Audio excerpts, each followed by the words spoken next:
Everybody, it's Michael Martin. Happy Friday. How's it going? Hope you're doing well.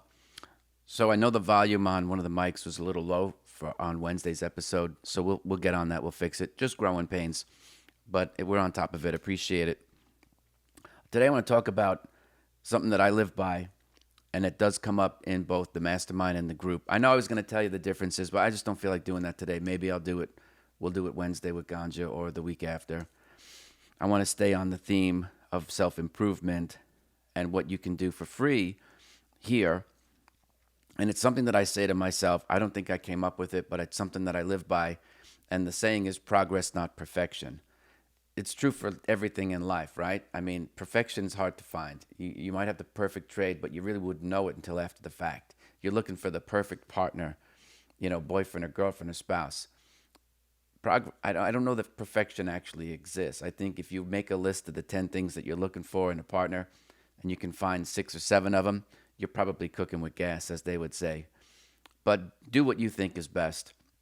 As far as trading is concerned, when I think of progress, not perfection, it's along the lines of like, can I get 0.5% better every day? Right? Because what I hear from the emails is this sense of urgency that folks have to get there tomorrow. And you rob yourself of enjoying the process of your growth, right? Because those ha-ha moments are very valuable to you. They give you a lot of great insight. And I get emails from students, and the breakthroughs that they're making are extraordinary, and they're changing their lives in very profound ways. So when I look at myself, even at my stage, I say, okay, how can I improve this one thing? Here's something that I became aware of, and I can do it better. I can improve it.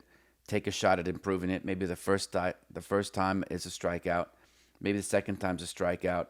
But I'm still in the solution. That's the way I look at it. I'm still taking the chances. I'm still in the solution. And I'm testing. I'm putting things together to kind of see what the results are. And two, if you're going to make a test, very rarely are you going to get the results in one day that are going to satiate you. If you're doing and trading with live money and not back testing, say, over 20 years of past data, sure, you can get that hypothetical spit out, on the results screen and see how it would have done. But when you put the thing into practice, it's a whole other ball of wax. And so you need much more data, right? So to think that you're going to make improvement over the course of the week and you're making gigantic leaps and bounds, I hope and pray that that's the case for you, but it's not typically how it goes. Yes, from time to time, there's a big light bulb that goes up, and you're like, oh, wow, I didn't know that. All the routes on the highways that go east to west end in a 0, and the ones that go north and south have a 5 at the end. I never knew that. And it blows you away when you find it out, and so you're like, wow, big aha moment.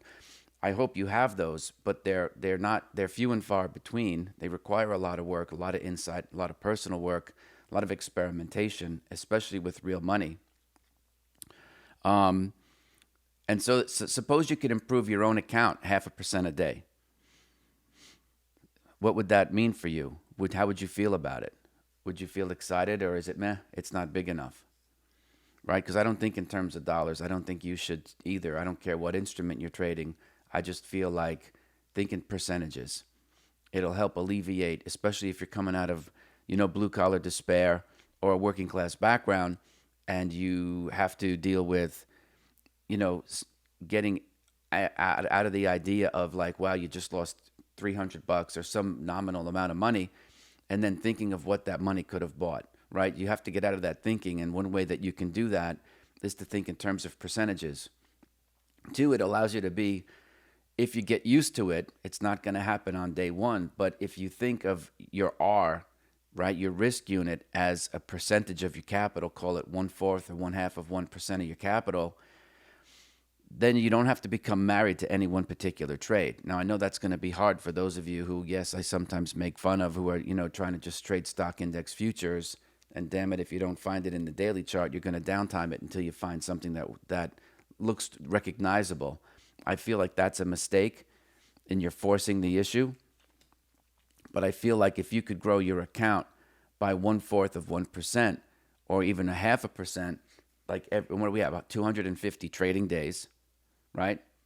And if you could grow 1/2 of 1% over 250 trading days, you're going to be up over 100% by the end of the year. So think about if you had applied that ethos to your lifestyle and what you're doing in your personal growth as a human being, right? Yes, it can be related to the trading tactics, right? Because that's kind of where you make your money. You don't need to memorize chart patterns, and again, I'm talking to the folks who are trying to learn how to have one setup that they can trade across many instruments, as opposed to saying I have 12 different trades that I'm going to try to find, and by God, something's going to work. I find that those folks are the ones who are, pushing when they shouldn't push. And it's hard to make money when you're pushing. Remember, I'm not the only one who's ever said that in order to put on a trade, you have to have a definable trading edge. So if you're pushing, there's no edge there. And your edge is not going to be in the chart pattern or knowing a chart pattern. It might be how you trade it, but that's because you're the alpha. We're going to talk about that another time. But I don't like to see people pushing because they're not in the natural flow of things. When you're pushing, it's like you have an emotional urgency that you need to fulfill. And then you'll have the financial one. You want to get to a place where you understand that the emotional and the financial always go together. And you don't want either one of those things to be tipping the scale and inducing you to have to put on a transaction. Again, it's why I advocate look at trading one strategy, maybe two strategies across 60 different instruments, right? Because then you'll have something where you can affect your edge. The probability of finding something, right, over 60 different, the probability of you finding at least one or two out of 60 potential, instruments that you're following, to me is greater than you trying to find, stick with one instrument and try to overlay, 12 different trading strategies. Ultimately, you are your trading strategy. And it's very difficult to have that kind of split personality, especially if you're at the beginning of your career. Again, I get the emails and I have the benefit of hindsight, but I also lived it. I also tried to go to Wall Street and be not a he-man, but I thought I could do everything everywhere all at once. And it doesn't work. It didn't work for me. And so I can only advocate what I've experienced in my own life and then studied in other people over the years. And that to me is the best way to do it, is to take the growth slow and steady, 0.5% every day, and give yourself some space to be wrong. Give yourself some space to be a human being, right? Because there's lots of pressures these days, lots of stuff going on. There's all kinds of political crap. There's financial stuff. There's gender politics. There's just so much that can infiltrate your day. So give yourself a pat on the back for doing the work and kind of pulling it out. But be kind to yourself at the same time and realize that Rome wasn't built in a day. And you're going to figure out exactly what you need to figure out as long as you're taking the steps. You have to actually take the steps. You can't ideate your way to financial freedom. You actually have to do it. And then learn to be patient, because sometimes it's in the postmortem or it's in the studying of your own behavior after the fact that you can learn something and see patterns in your own behavior. That's where the gems are.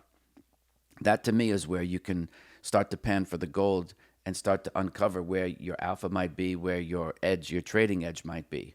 It's in looking at your own behavior, because again, behavior predicts where you end up. So study your own behavior and then make the modifications if you can, and realize that we are emotional beings. Even if you're purely systematic, you still have emotions running through your body. I can guarantee you, if you're trading a purely systematized set of rules and you're down 20%, you got a lot of emotions running through your body. Despite what folks would tell you, they're amateurs. You're a human being first, which means you're an emotional being, and that's just the way it's going to be. What you don't want to do, admittedly, is let your emotions affect your judgment affects your behavior, and you know what happens after that. And so, you'll have to calibrate your system to be very, very disciplined to stick to your rules. But that's true whether you're discretionary or if you're systematic. I knew guys coming up that are like, yeah, I'm going to be just like Ed Seykota. I'm going to trade systematized rules and this and that. And I said, okay, well, be careful what you wish for, because you're still going to have a strong vein of emotions running through your body when you're making a lot of money, or if you're in a big drawdown. And what ends up happening, or can happen anyway, is you get so psyched out that you don't run the system the next day because you're in a drawdown. You're afraid to lose more money. So you have the rules. They probably have positive expected value, but you still can get sidetracked. But anyway, I think all that notwithstanding, if you just think about growing a little bit every day, you'll be surprised at the progress that you can make over bigger periods of time. Most folks, they want to get there tomorrow. And part of the discovery process is allowing for the time, because that's when the aha moments kick in and you really learn about yourself. Anyway, that's all I want to talk about today, is just think about little bits of progress each and every day. Be kind to yourself, because you're probably doing a lot better in and around all of that stuff. You can't see the fire sometimes when you're standing on top of it, right? So just keep sticking it out, become insightful, increase your sense of self-awareness. And I think over the course of several months, you'll start to see some growth. I know that in not necessarily the mastermind, because we do more trading stuff, but in the group coaching, it's a 12-week program. And by week 3 or 4, people are already starting to see big changes in things. So I know it's absolutely possible. I know that you don't need to be part of a group or a mastermind. Some people like to do it. I just know that, because I did it, it just took 4.5 years, not 12 weeks. So, it depends on how do you want to amplify your results. Do you want to use lever your time and money to accelerate your learning curve? Anyway, I hope you have a great weekend. I hope if you're in Florida and the southeast of America, you're doing all right. And I'll be here next week. We'll see Ganja on Wednesday. I hope you have a great weekend, and I'll see you Monday. Okay, everybody, thanks for being here. Please take a minute, like and subscribe to the show. You could also leave a comment. I don't have all the answers, so it's good to get some feedback. Also, if you would like to support the show, check out the links below. You can get the free audiobook of The Inner Voice of Trading, and also information about the course that I teach with Victor Sperandio. Thanks for being here, folks. I'll see you tomorrow.